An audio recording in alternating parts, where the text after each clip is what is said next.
Enjoying the show? You can help others find it and enjoy it too by giving us a 5-star rating or review. If you feel like reaching out to us with a question or comment, you can send us an email at mywifetherd@gmail.com.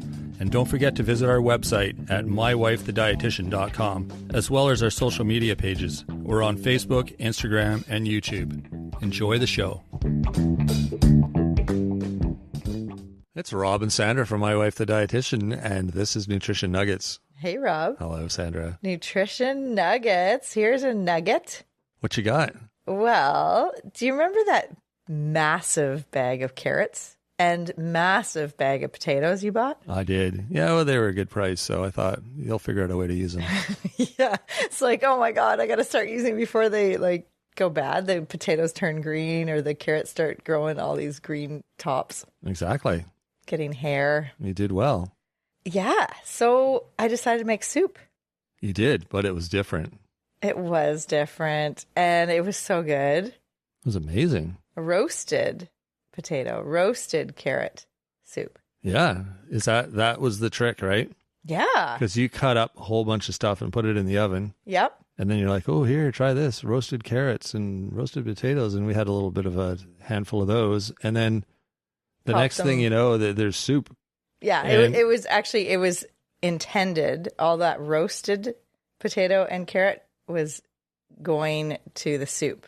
But you happened to be home, and so you got a taste of just the roasted, like fries and carrots. Yeah, the roasted. Which is what I thought you were making. And then I had no idea you were making soup. And then it was probably the same day, later that day. And you're like, oh, here, do you want some soup? And I tried the soup, and I'm like, oh my God, this is unreal. Oh. Because carrot soup, I find, it can be okay.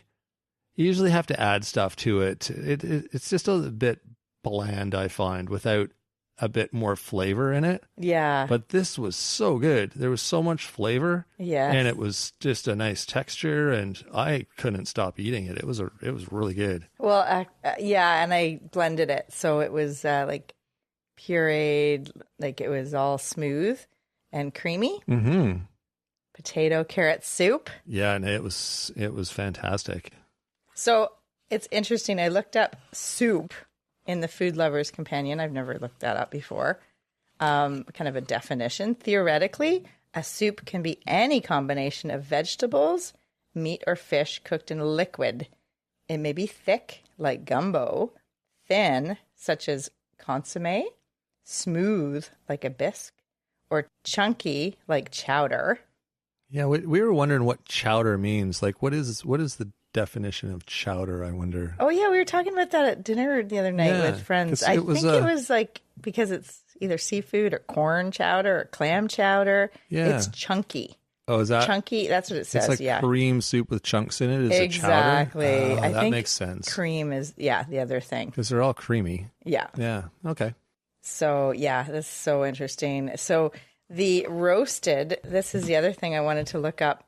To oven cook food from meats to vegetables in a shallow, uncovered pan, a method that ideally produces a well-browned exterior and moist interior.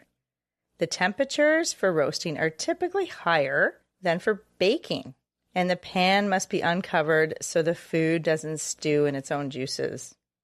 Another common denominator for roasting is that it requires fat, either as part of the food, as with duck, which we've never actually roasted before or never actually cooked. I guess we could, but anyways. I like ducks. Or added eat a duck. As would to roasted potatoes. So like olive oil or sort of oil or butter. Cuts of meat or poultry to be roasted must be reasonably tender. Tougher pieces are better served with moist cooking methods such as braising. So the roasting of the potato and the carrot before it went into the soup was so key for that caramelized flavor. Yeah, I wonder what roasting does exactly. Like, it softens it, so it changes the texture, and it brings out the flavor, right? Because you've sort of heated it in such a way that it kind of brings out the flavor. Plus, you've also got that kind of charred flavor in a way, right? From the roasting. Totally. And it's Yeah. almost like dehydrating in a way, like it concentrates the flavor. So you think grapes to raisins, like that, it gets sweeter. It gets more concentrated.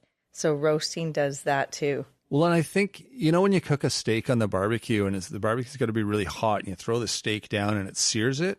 So it sort of keeps the juices inside, but it like seals the outside in a way. I think roasting does that too. Because you look at the outside and it's like, it's almost dried, like you were saying, in a dehydrator. So I think it sort of seals the juice in and makes it tastier.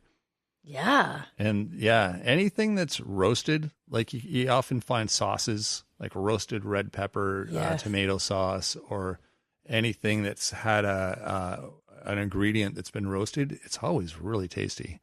Yeah. And you can taste the flavor of the roasting.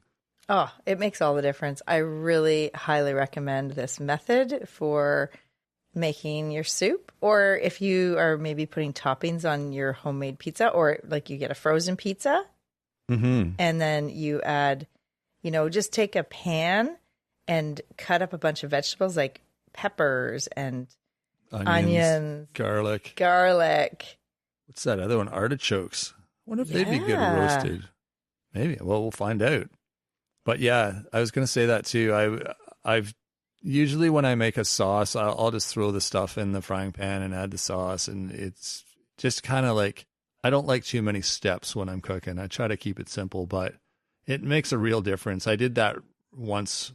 Well, I think I started doing it, I should say, is roasting the vegetables. It takes a bit longer and it's like, okay, now I got to wait for them to roast. But the flavor that it adds to your meal is totally worth the wait and the extra bit of effort. Oh, absolutely. And, sometimes it makes sense to kind of make food ahead. Like, so for instance, I'll be like in the kitchen in the morning because that's like my ideal time I love cooking in the morning because I have energy and I feel more creative. And then the food, it lasts for a couple days. So it could be, lunch that day, it could be dinner that night, depending on what it is. And then the following day.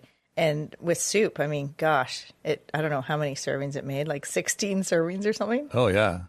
I was disappointed when it was the end of it because it was funny. So tasty. Yeah. Yeah. Because it was with, I think, like we roasted the carrots and potatoes, and then I just put everything in a crock pot in the Instant Pot. And like I put onions. You could roast the onions. I didn't do that, but I could have. Right. I put onions and then like a whole bunch of frozen diced vegetables, and then the chicken broth and the potato and carrot. Oh, wow. And if you want some protein in there, add some chicken, add some tofu, add some beef. Yeah. Even seafood would work in that. Yeah. You'd have to time it right. Yeah. So it doesn't get too rubbery. Roast your seafood. No, I'm just joking. Anyways, that's the nutrition nugget today. Love it. Yeah, roasted potato and carrot soup. It's a great little tip. I wonder if we should throw that recipe in our newsletter and on our website so that you can find it there. If you haven't joined the newsletter, that's available through our website. It's mywifethedietitian.com.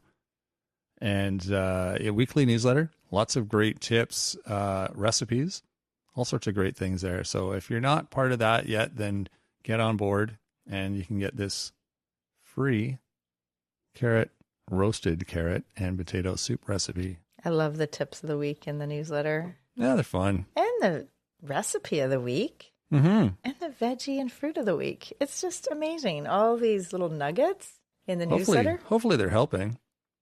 Maybe let us know.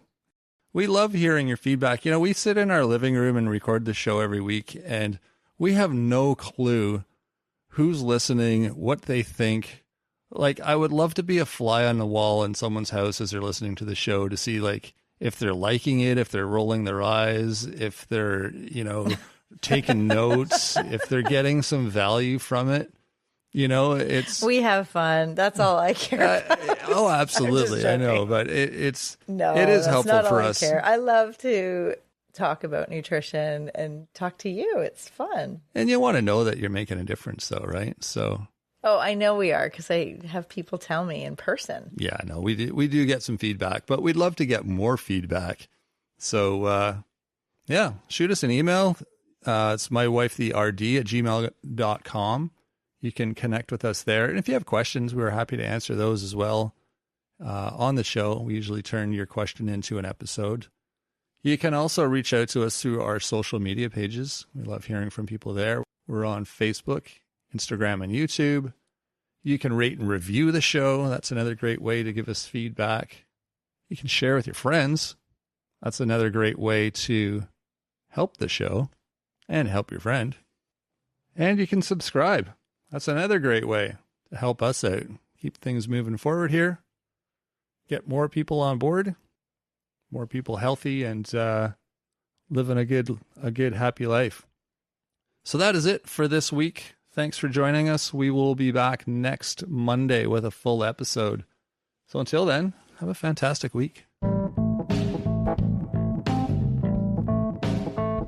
Thanks for joining us today on My Wife the Dietitian. If you like what you heard, don't be shy. Leave us a comment or review, and be sure to share our podcast with your friends. If you'd like to hear more, hit that subscribe button. You can also follow us on our social media pages for updates, episode trailers, and other odds and ends. For more info and links on what we discussed on today's episode, check the show notes. We'll be back next week with another informative and fun-filled episode.